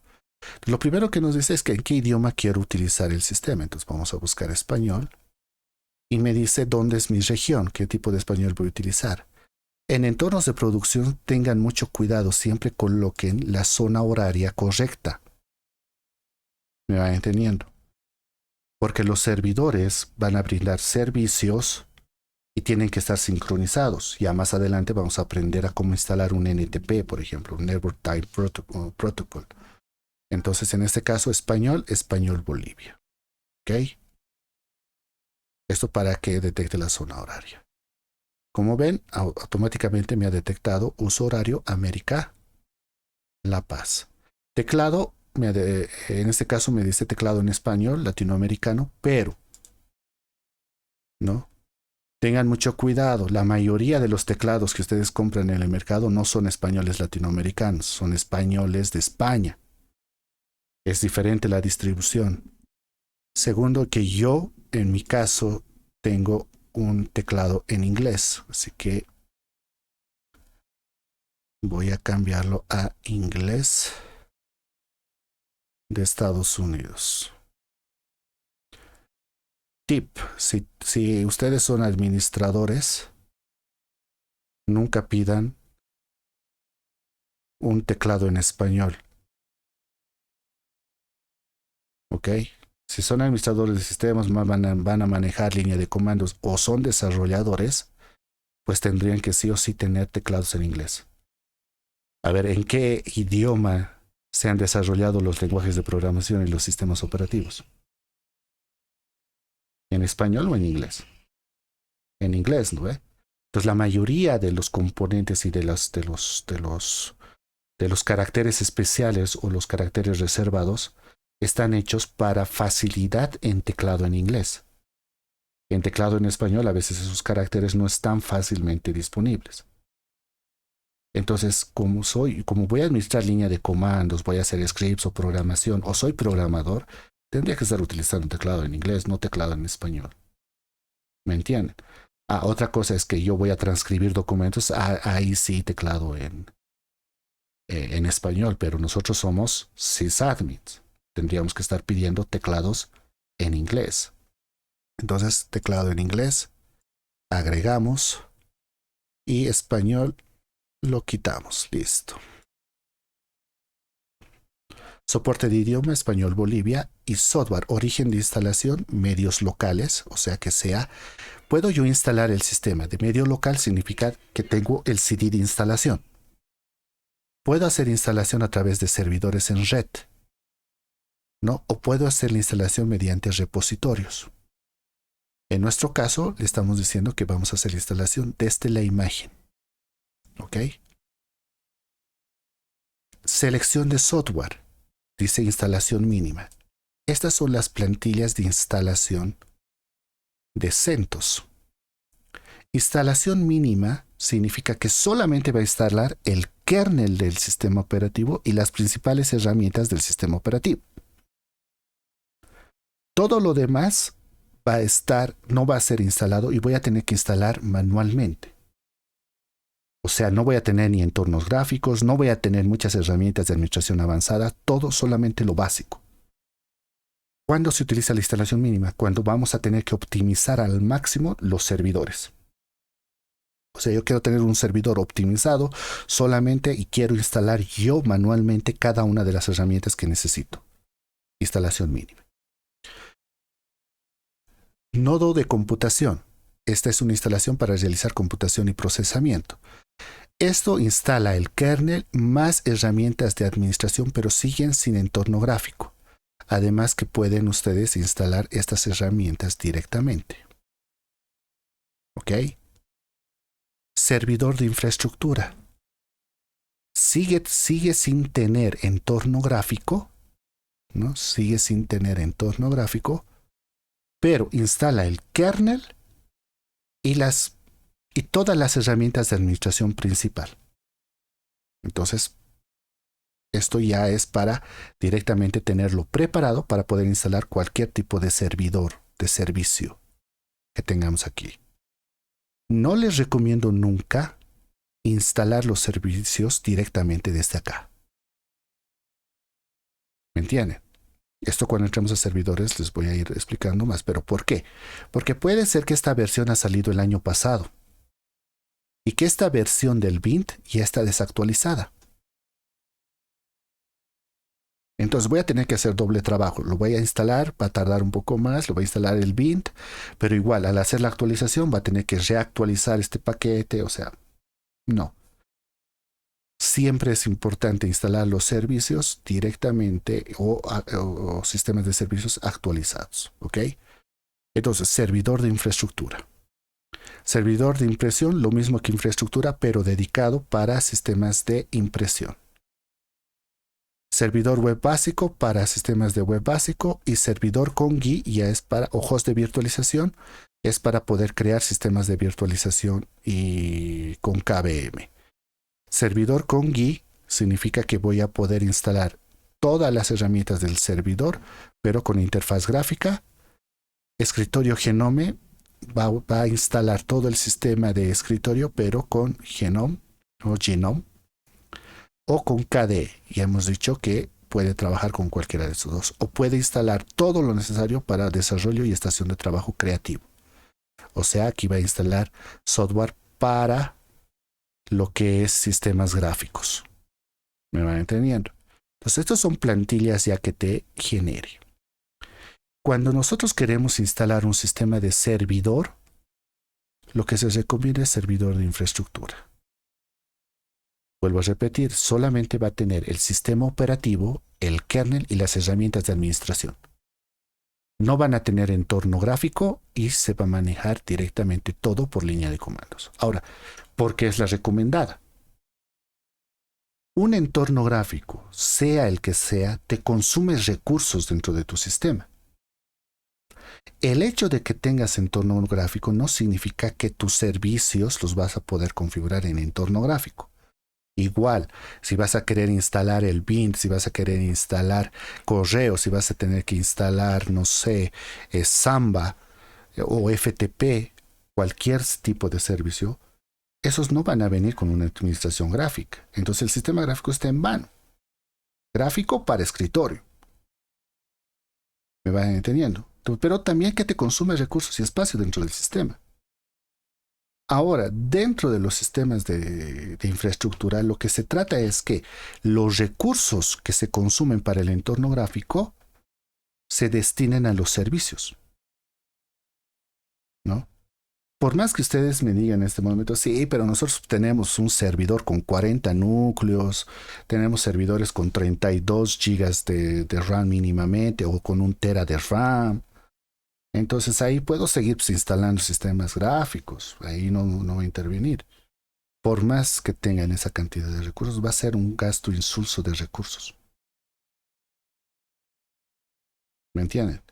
Ahora, por más que le pongan un entorno gráfico a su servidor, digamos que sus servidores están en Cochabamba y ustedes están en La Paz como administradores.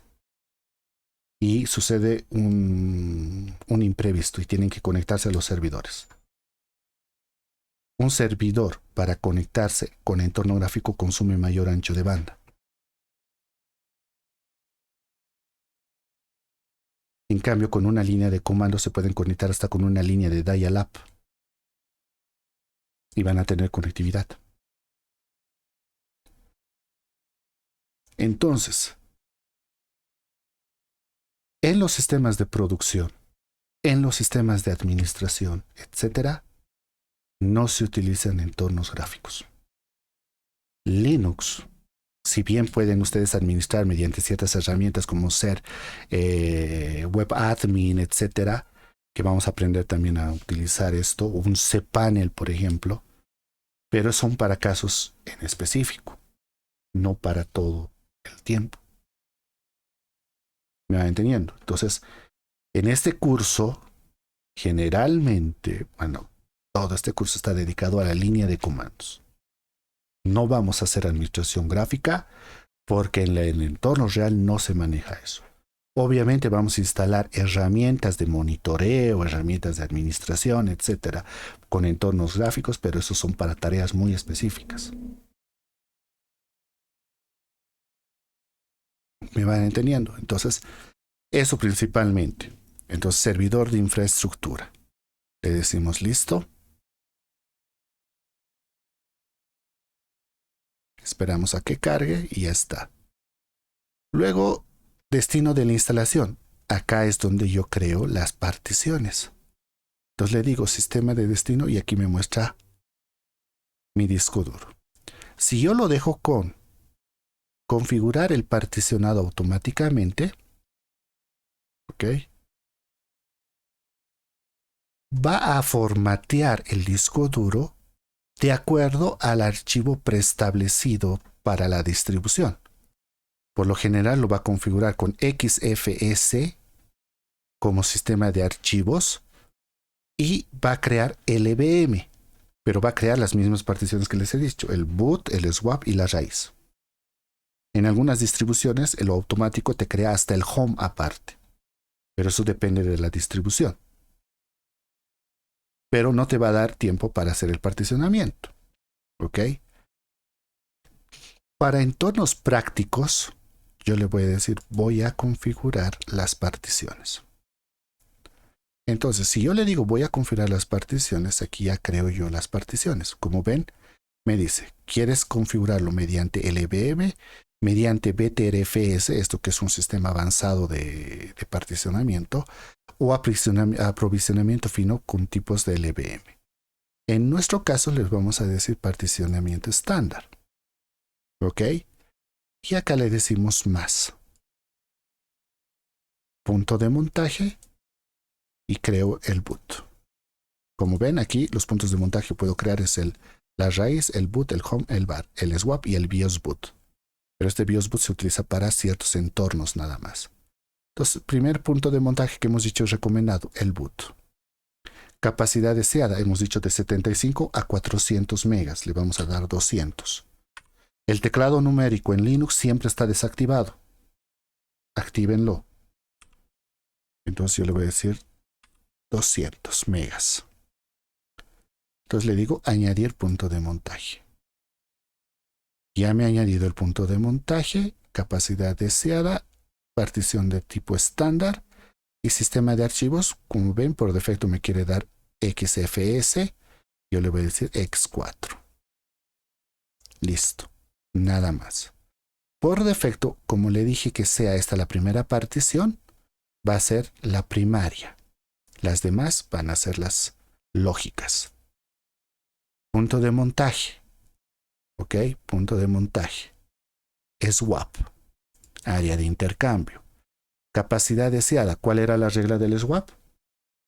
El doble de la RAM. Hasta los 8 GB.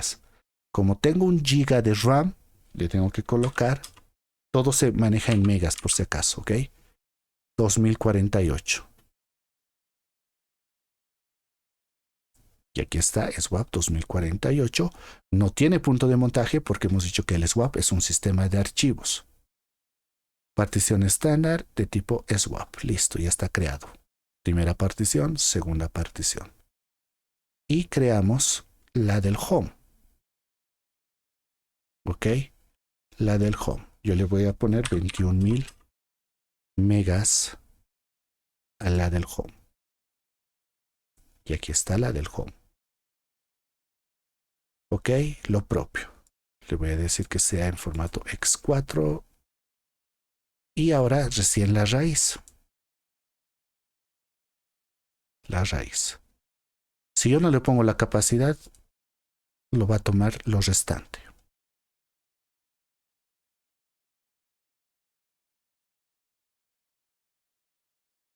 Como ven, detecta automáticamente cuáles van a ser del sistema y cuáles van a ser de datos. Datos y sistema, te dice. Quiero borrar de todo esto, le digo borrar todo, restablecer todo y lo voy a borrar esto. Ok, la raíz, esto me estoy olvidando, lo vamos a poner en X4 para que sean todos del mismo sistema de archivos. Pero pueden estar igual, una carpeta, una partición puede estar con un sistema de archivos, otro con el otro sistema de archivos porque son compatibles. ¿Me entienden? Entonces aquí ya he hecho, hubiera creado la del bar más, pero como en este caso yo no necesito la del bar va a estar, va a todavía existir, pero dentro del espacio de la raíz. Pero aquí el home lo estoy destinando como una partición independiente. ¿Puedo crear una partición para descargas, una partición para música? Sí, no van a tener ningún tipo de problema. Pero dentro del sistema todo se va a ver debajo de la raíz. No como en Windows con unidades. Eso tenemos que tenerlo bien en claro. Entonces, una vez que tengamos esto, le decimos listo. Me da el resumen de cómo está creando el sistema de particionamiento y le digo aceptar los cambios. Y listo. Una vez que he configurado todos esos pasos, le digo empezar con la instalación. Y ya está empezando la instalación. Está creando las particiones. Y aquí lo único que tengo que hacer es decirle contraseña de root. El root es el único usuario que se crea durante la instalación. No en la mayoría de las distribuciones. Entonces aquí le coloco una contraseña para este usuario. Me dice que mi contraseña es buena porque estoy utilizando cifrado. Y le digo listo. ¿Puedo crear un usuario en este momento? Sí, pero no es necesario. Eso después lo vamos a hacer. Y como ven, está instalando 492 paquetes. ¿No? Como CentOS está basado en Red Hat, todo esto está siendo instalado mediante RPM. Entonces, como ven, la instalación es sumamente rápida. No va a tardar mucho, pero eso depende de los recursos. Tengan en cuenta que le hemos colocado 1 GB de RAM y un procesador con un núcleo. Básicamente, estamos con una Pentium 4. ¿Me entienden? Pero va a ser completamente funcional para la mayoría de servicios que tengamos.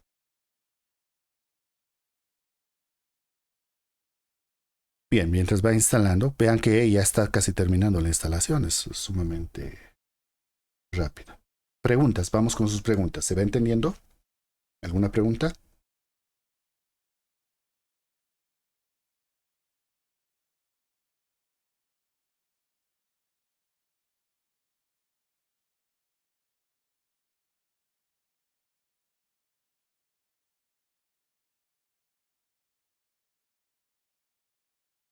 Vamos con sus preguntas.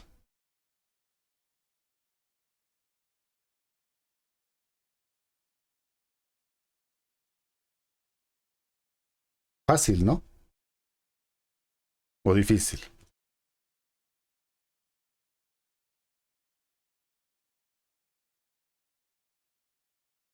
Pero hubiera yo dejado todo por defecto, sí. Hubiera sido completamente funcional, claro que sí. Porque iba a crear las mismas particiones, solamente que en vez de crear un particionamiento estándar directo sobre particiones físicas y lógicas, lo hubiera hecho por LVM. ¿Me entienden? Entonces, llegaría a ser lo mismo, ¿no? Como ven, sumamente rápido, ¿no? Bueno, esta tarea de postinstalación tarda un poquito, pero después la instalación es rápida.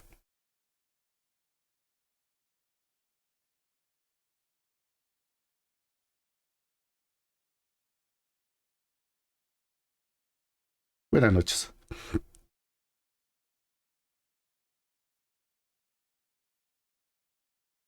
Si tienes, si tienes el poder que soporte tu máquina eso, no hay ningún tipo de problema. O sea, si le vas a dar 2 de RAM, tendrías que tener mínimamente 4 de RAM, ¿no? Entonces, para que reales, en tu máquina real, y asignarle de esos 4 2 a la máquina virtual, entonces no vas a tener problema. A nivel de procesador, como les digo, si tienen activado el BT-BTX, pues no van a tener problema. En este caso, va a tener más poder tu máquina virtual y la instalación va a ser mucho más rápida y la carga de trabajo que tú le vas a poder ingresar va a ser mucho más rápido. Entonces, mucho va a depender de los servicios que tú generes o de la carga que tenga un servidor. Entonces eso tienen que tener en claro y tienen que conocer los servicios. ¿Me entienden? Por ejemplo, si digamos este fuera un servidor web a través de Apache, a través de Nginx o cualquier otro sistema. O sea que voy a instalar Apache, voy a instalar PHP, voy a instalar MySQL o MariaDB y voy a instalar PHP Son cuatro sistemas. Ahora, este servidorcito web solamente necesitaría, va a consumir a nivel de memoria RAM un máximo de 400 megas, máximo, con mucha carga. ¿Me vas entendiendo? Entonces en vano le vas a colocar pues muchos requerimientos, porque solamente en sus requerimientos ese servicio necesita 400 megas.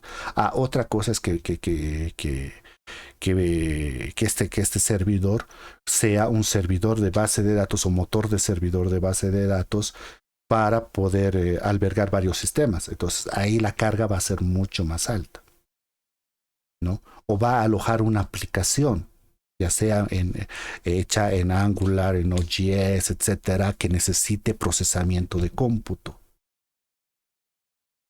Entonces ahí ya es diferente, ¿no? Por eso nosotros tenemos que entender eso.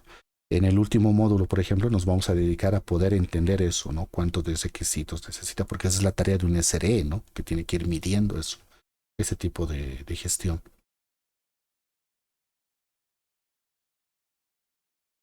¿Ok? Simplemente no pasaría nada, sería más rápido tu computador, pero dependiendo qué tipo de servicios tú implementes. Ok.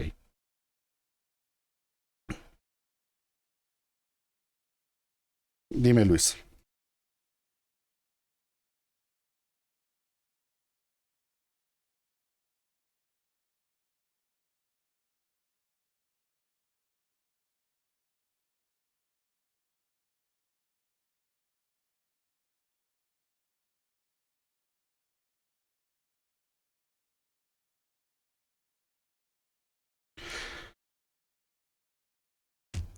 No, a ver, si tú tienes dos ya particiones, por ejemplo, si dentro de tu entorno tienes el home y ahí están archivos, no es necesario que vuelvas a crear el home, ¿me entiendes?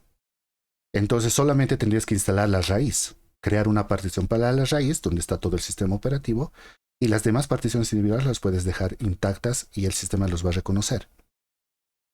Entonces no va a haber ningún tipo de problema. Obviamente, si tú vas a volver a crear las particiones, los va a borrar todo. Entonces, el sistema reconoce Cuando tú instalas un sistema Linux sobre otro sistema Linux, reconoce todo el sistema de particionamientos. Entonces ahí te va a decir, este sistema ya tiene particiones Linux. ¿Quieres instalarlo con este sistema operativo? ¿Quieres hacer otra instalación independiente de este sistema operativo? ¿O quieres borrar este particionamiento? ¿O quieres hacer esto? Entonces mucho va a depender de qué distribución utilices, pero te va a dar las opciones. Linux reconoce completamente otro Linux y Linux reconoce completamente a Windows. ¿No? Al revés es la cosa, ¿no? Windows no te reconoce Linux. No te dice, aquí hay un error, te dice, ¿no? Porque lo reconoce como error. Entonces, formatearlo, te dice Windows cuando lo haces al revés. ¿Me entiendes? Entonces, en el caso de Linux, no. Te va a reconocer la tabla de particionamientos y tú vas a poder elegir cuál borrar, cuál mantener o si quieres borrar todas. Entonces, te va a dar la opción. No lo va a reconocer tu sistema de particionamientos que tengas. ¿No? Por eso manejamos estándar. Entonces no vas a tener problemas en eso. Como ve, ya ha terminado la instalación, así de rápido. Vuelvo a repetir, le estoy dando el poder de una Pentium 4.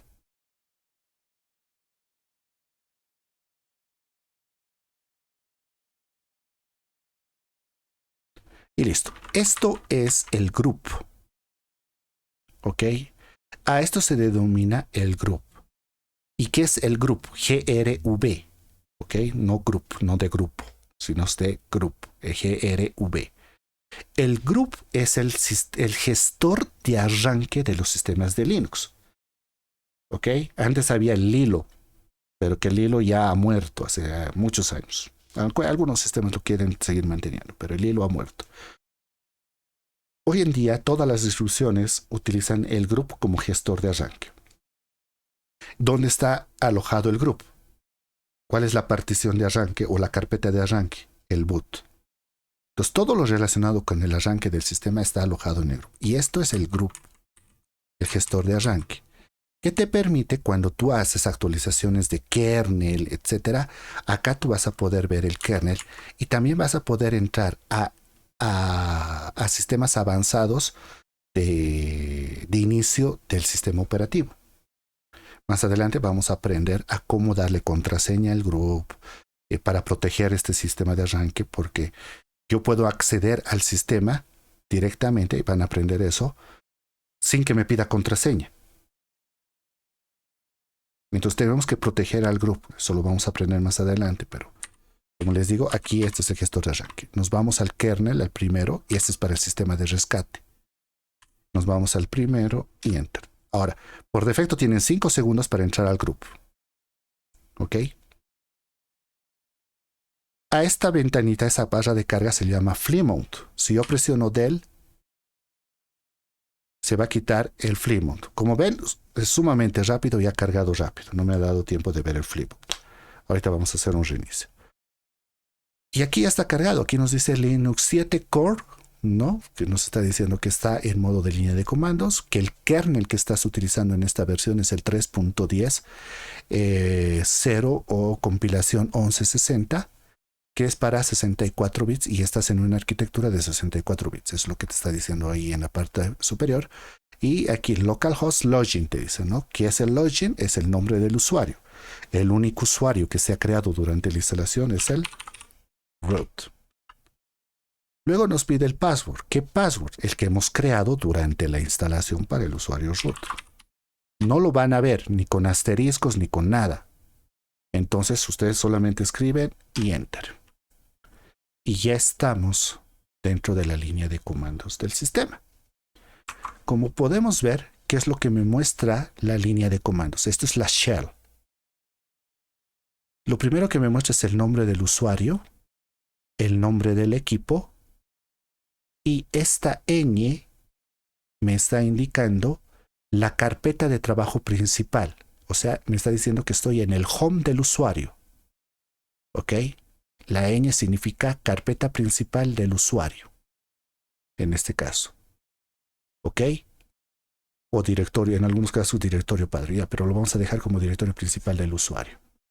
El numeral que veo acá me está diciendo que estoy con propiedades administrativas, o sea que estoy con propiedades de root, de superusuario. ¿ok? De superusuario. Entonces, aquí yo no tengo entorno gráfico. ¿Puedo instalar después entornos gráficos? Sí, vamos a aprender a instalar un entorno gráfico. ¿Ok? Cuando tengamos este tipo de sistemas. Pero, como les digo, esta instalación simplemente es para un sistema de servidor. No necesita entorno gráfico. Entonces, en este caso, este servidor ya está activo. Clear para limpiar pantalla. ¿Me van entendiendo? Clear para limpiar pantalla.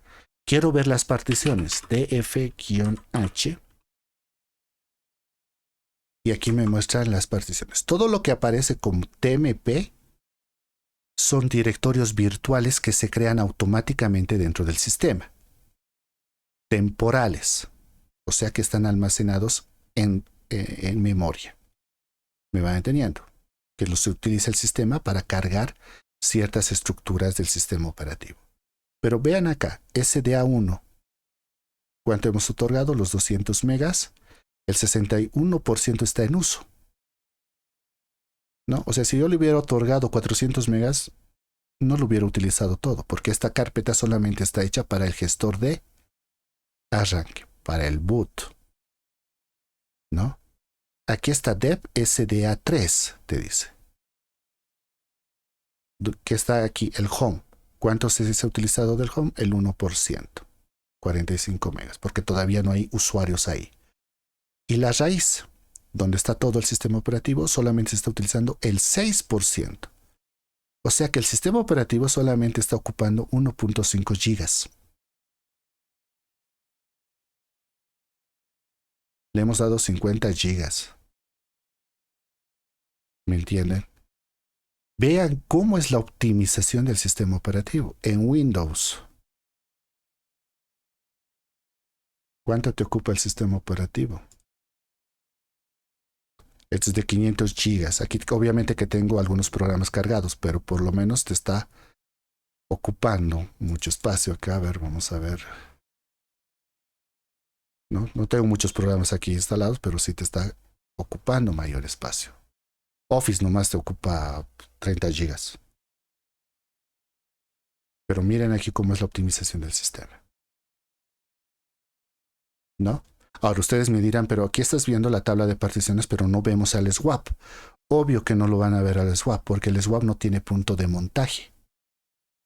No es un directorio el swap, es un sistema de archivos. Entonces, para ver el swap y la memoria RAM es free. Con el comando free ya puedo ver la memoria RAM que tengo, 1 giga de memoria RAM, y cuánto está siendo utilizado en este momento, y el swap, ¿no? Que es la memoria de intercambio.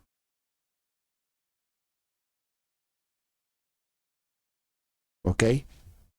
Limpiamos pantalla. Clear. Recomendaciones hasta que se vayan acostumbrando a los comandos y a la información que les mandé en pantalla.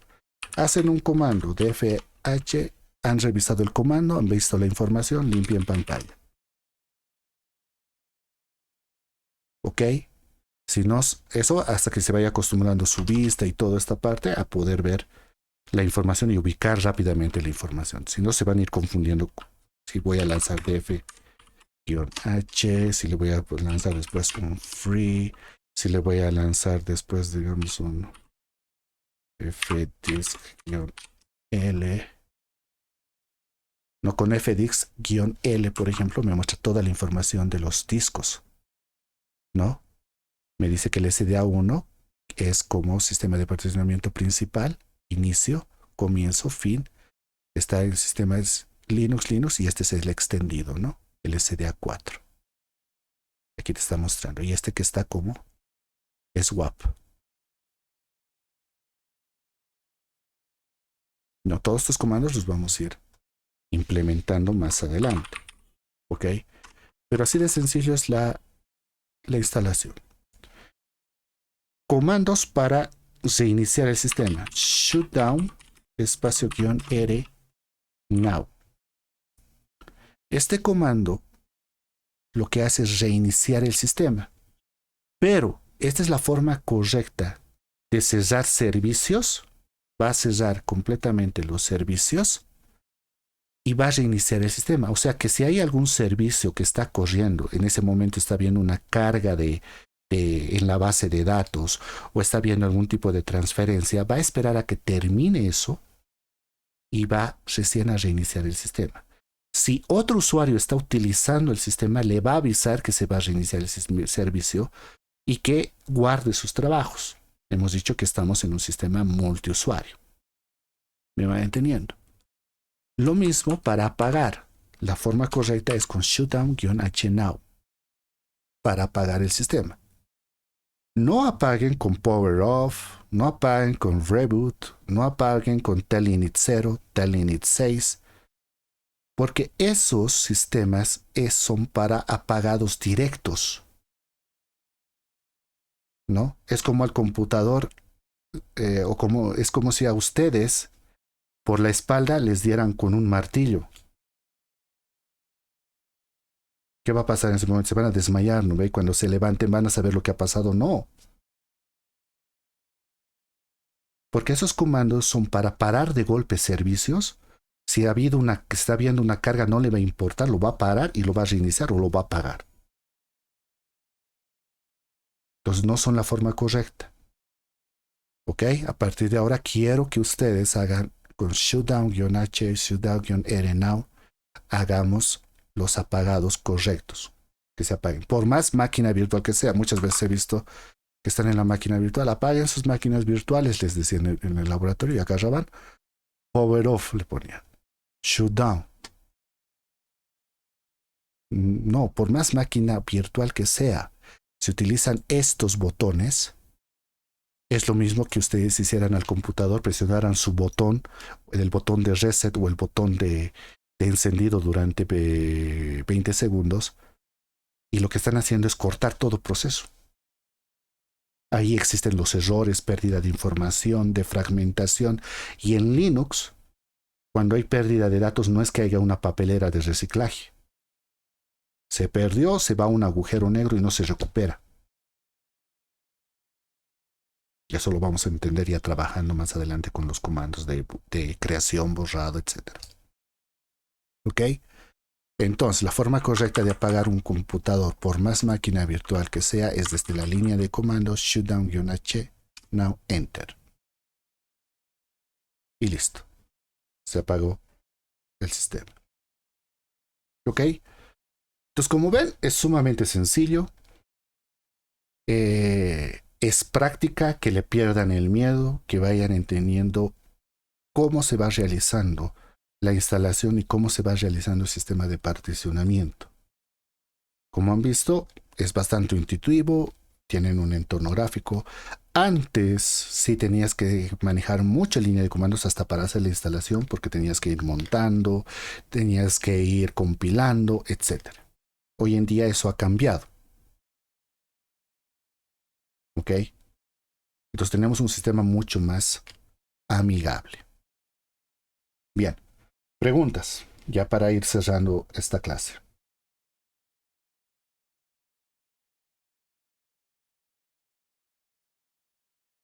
¿Alguna pregunta? Fácil, ¿no? ¿O difícil?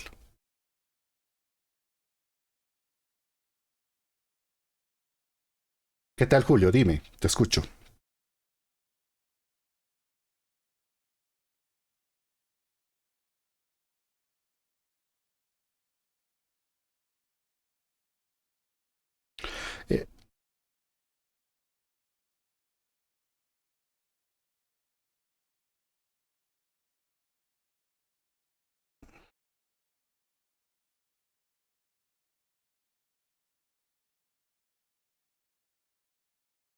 Eh, sí, no depende tanto de, o sea, si tienes en una máquina el VMware 15 y en otra máquina el VMware 16, va a depender de la máquina virtual.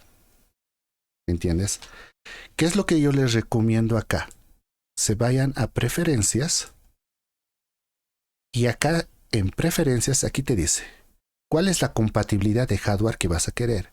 Si tú lo dejas con 16, todas las máquinas que creen solamente va a ser compatible con 16, con la versión 16.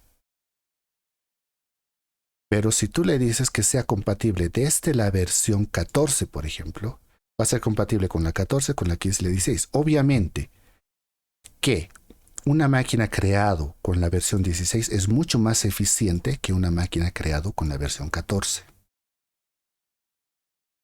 Pero si tú quieres, por ejemplo, tener retrocompatibilidad de versiones, tienes que fijarte en esto.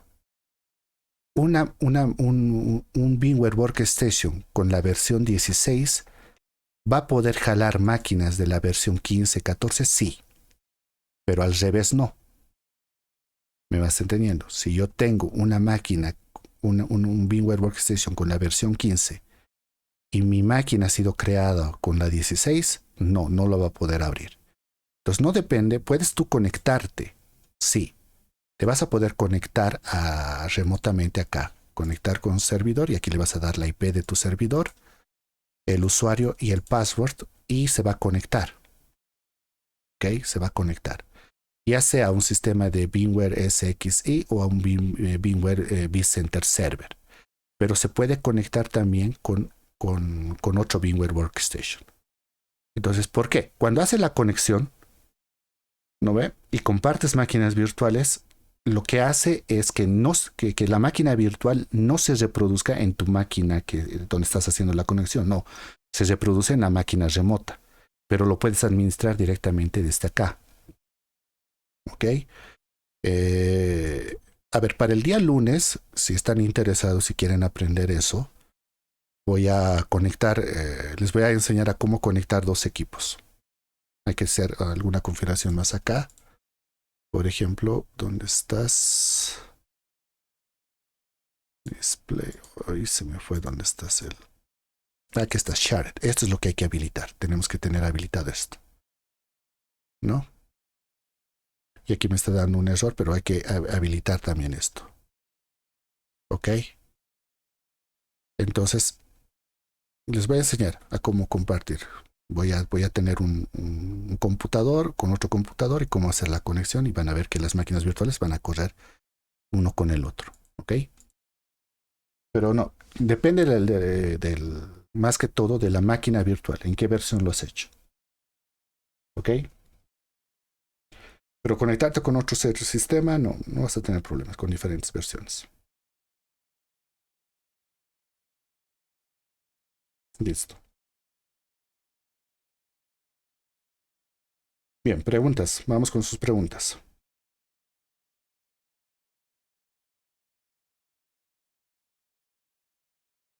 ¿No hay más preguntas? Muy bien. Para el día lunes, primera práctica, quiero que me hagan esta primera instalación. En su carpeta les voy a ya colocar la imagen ISO y el instalador del VMware y para que lo puedan descargar y hagan esta primera instalación. ¿Ok? Quiero que lo vayan haciendo tal y como he hecho. O sea, he creado la partición del home, hemos creado la partición de la raíz, del boot y del swap. ¿Ok? Quiero que me la hagan esa instalación. ¿Ok? Sencillito la práctica. Entonces el día lunes les voy a revisar esa primera práctica. ¿Ok? Entonces eso sería todo por el día de hoy. Que tengan un excelente fin de semana. Lean por favor, practiquen por favor. Linux es práctica y es la única manera de poder entender todo el sistema. Profundicen un poco sobre el sistema de archivos. Para el día lunes, no, yo les voy a ir explicando cada uno de los directorios y les voy a decir que complementen después, ¿ok? Entonces, hasta el día lunes, que tengan un excelente fin de semana y cuídense mucho. Hasta el lunes.